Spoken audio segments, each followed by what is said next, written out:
The Couple Next Door, written by Peg Lynch and starring Peg Lynch and Ethel Bunce.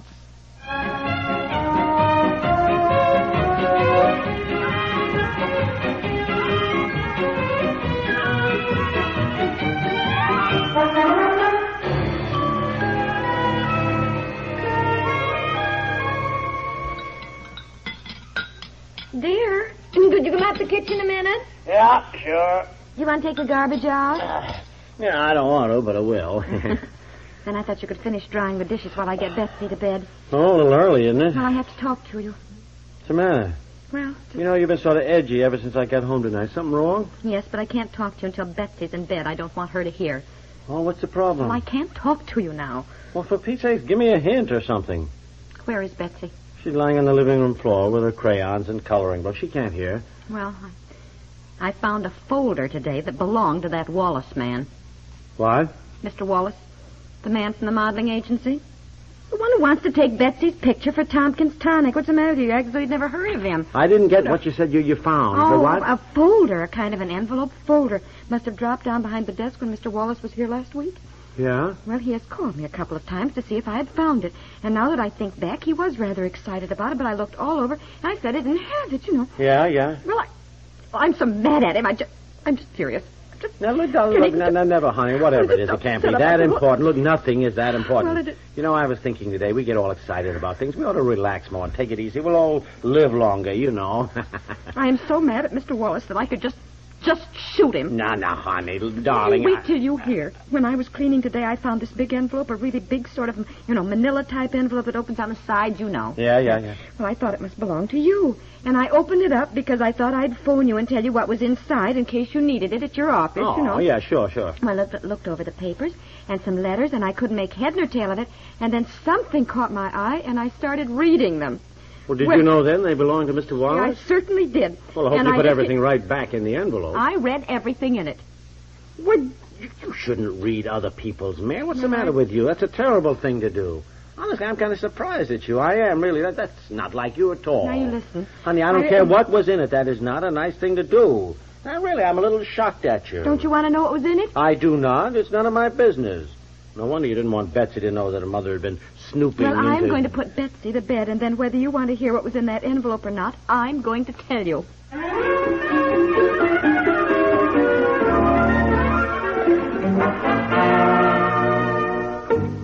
Well, Betsy finally fell asleep. I had to read 4 stories to her, but I wanted to make sure she was asleep before I told you about this. Yeah, I'm very busy right now writing some reports for the office, Well, so... I want to tell you. Darling, I don't want to hear. I have no business knowing what's in an envelope belonging to Mr. Wallace.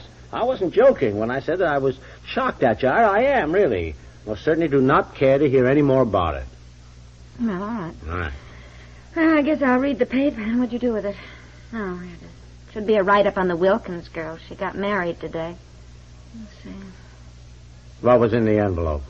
Thought you didn't want to hear. I don't, but you're so upset, maybe I ought to hear. Although, as I said to you, nothing is so important that you have to get that upset about Well, I suppose not, but I did anyhow, and I want you to remember that when Betsy and I were downtown in the very beginning, when all this started, and Mr. Wallace came up and spoke to me and said he was from a modeling agency in Chicago, and you remember I told you he kept raving about what a darling little girl Betsy was, you remember that? Yes, sure. Remember I told you how he kept insisting she'd be perfect to advertise Tompkins Tonic? Yes, darling, I know all that. Well, I found out why she's so perfect to advertise Tompkins Tonic. Why? Why? Because he thinks Betsy is puny-looking and unattractive. Puny looking and unattractive. And sort of unhealthy-looking, I guess. Unhealthy? What are you talking... Well, it seems that Betsy looks quite a bit like some other little girl whose picture they have, only that child is supposed to be absolutely beautiful. I can't see it myself. Now, wait a minute, will you? Wait a minute. I don't get this at all. If they're advertising a vitamin tonic for children, why would they want a child that they think is puny and unhealthy looking? Well, don't you see? You know how these advertisements are sometimes, before and after taking? Well, Betsy is supposed to be the before taking. I'll kill him. Well, honey, You only wanted to shoot him. I'm going to do it. Now, don't talk like that, as you said. I suppose nothing's so important. We should get Well, ourselves like this. How do you know all this? Apparently. How do you know all this? Apparently what he left here was his folder about the whole thing. There's letters to people about it. the agency, I suppose, and notes, and then a kind of thing that shows how the ad was going to be, you know. The layout, I suppose. don't know what you call it. It's there. And there's a picture of this other child. Well, I know I shouldn't have snooped through all Mr. Wallace's papers. Where's the envelope? That. Where is it? It's on the desk under the magazine there. I know I shouldn't have done it, dear. I feel guilty all the time. I really... Don't just dump everything out of the envelope like that. Get away. Get away. Oh, now you've got the papers all mixed up. I was so careful not to disturb the arrangement so he wouldn't know I saw... Here, let me put them back. Where is this? Whatever it is. Where is it that he says Betsy is puny and unattractive and unhealthy looking? Where does it say that? Well, it's here somewhere. Where? It's a carbon copy of a letter to his boss, apparently at the agency. And I don't know that he used those exact words, but that is what it amounts to. Find the letter. Find it. Said you didn't want to read something that was none of your business. Find the letter, I tell you. Puny, huh? Well, let me look. She is small, but I've always thought of Betsy as delicate and dainty, like a Dresden doll.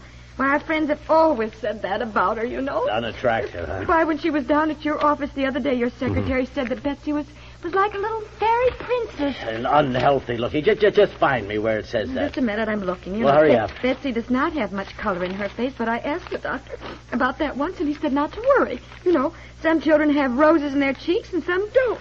Oh, here's the letter. Here it is. Oh, here it is. let me see it. Look. Tell George not to worry. I found the perfect kid for the other picture. She is a dead ringer for the other model we got and will be ideal for the ad since she is sort of a puny kid. Very ordinary looking. Ordinary? Well, that's what he said. He didn't say unattractive. He said ordinary. Well, it's just as bad, for Pete's sakes. Betsy is certainly not an ordinary-looking child. Well, I should say. I was so mad. I saw that. Then he goes on. The resemblance is amazing, and since no names will be used, I know we can get by implying the two pictures are the same child. Before and after taking Tompkins tonic. Janice Lorenz will really look the picture of health compared to this kid. And there's a picture here of this Janice Lorenz that Betsy is supposed to look like. Let me see. Here's the picture. Right. Betsy's supposed to look like this? Well, there's no resemblance at all. Well, I didn't think so. Of course, they both have their hair braided in pigtails, and there is something about the eyes, I suppose. But this child is older, and she looks sort of heavy to me. Heavy? Well, she's as husky as she looks like King Farouk. Who? Oh, the former king of Egypt. Oh, well, now, dear, I know we're mad about it, but let's be fair. In my opinion, this child is too fat. That called healthy? Well, I suppose they're showing how Tompkins tonic can build up a child.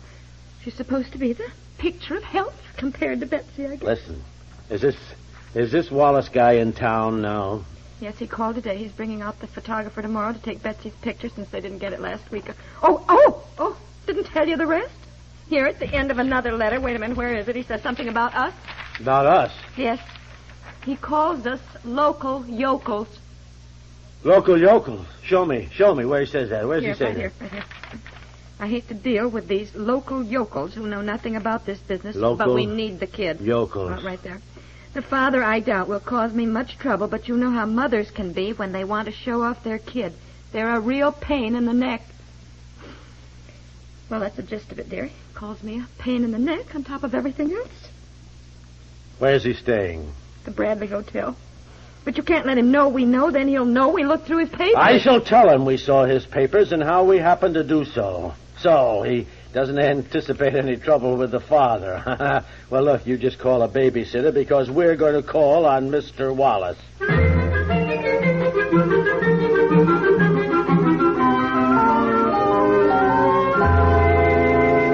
And let me tell you something else, Mr. Wallace. No, please.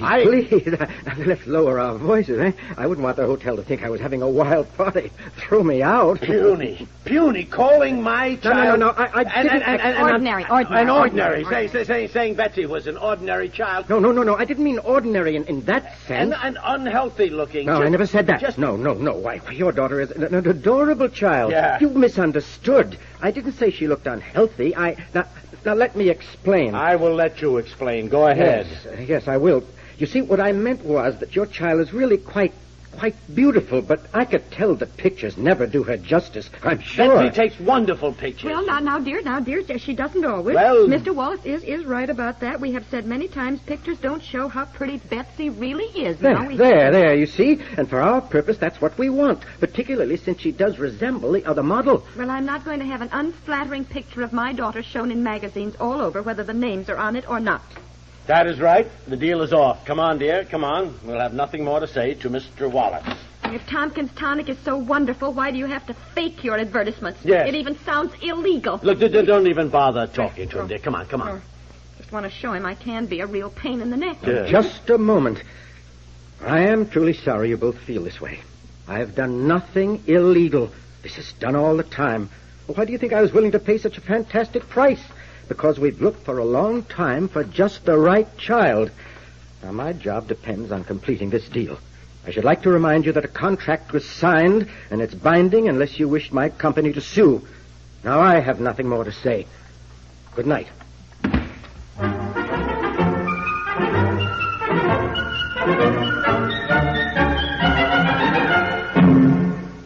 We'll return to the couple next door in just a moment. Give your smile twice as much exercise each weekday. Join us for both of CBS Radio's Arthur Godfrey shows. As number one mischief maker on Godfrey Time, Arthur sparks one delightful surprise after another. The gang is always ready to follow the leader in the direction of fun. With Arthur as the leader, you can't help but have fun. You'll get a kick out of the comedy, you'll get a charge out of the songs. And more than anything, you'll enjoy the good company of Arthur Godfrey. Later each weekday, he turns up in another package of pleasure, our Ford Road Show, starring Arthur Godfrey. Bert Fibber and the orchestra are in charge of the music on this one, and the rest is up to Godfrey himself, a situation he handles perfectly. Every Monday through Friday, get in on all the fun with Arthur Godfrey. Join us for CBS Radio's Arthur Godfrey Time.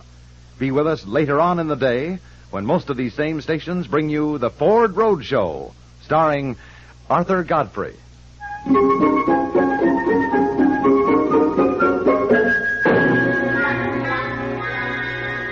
Yeah, all right, Ann. Yeah, have Jack call me when he gets in. Thank you. Seems to me we're calling Jack more and more lately to get free legal advice. What will I do if Wallace shows up tomorrow to take Betsy's picture? Well, wait till we see what Jack says. And, boy, I told you at the beginning of this weeks ago not to get involved. But no, you were so flattered, and I...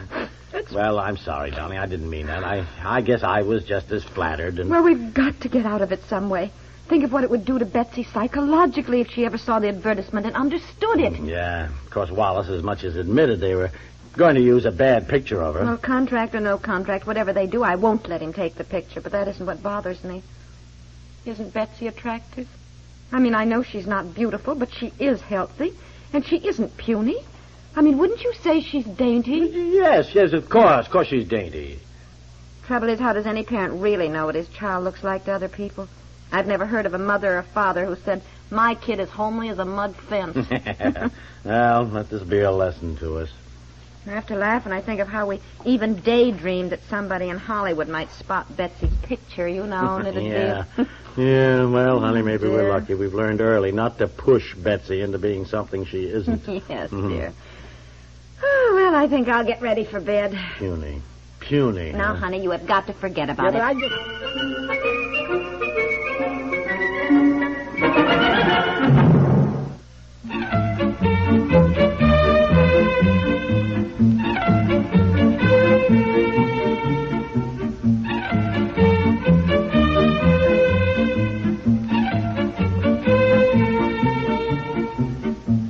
The Couple Next Door is written by Peg Lynch and stars Peg Lynch and Ethel and Bunce with Alexander Clark as Mr. Wallace and is produced by Walter Hart.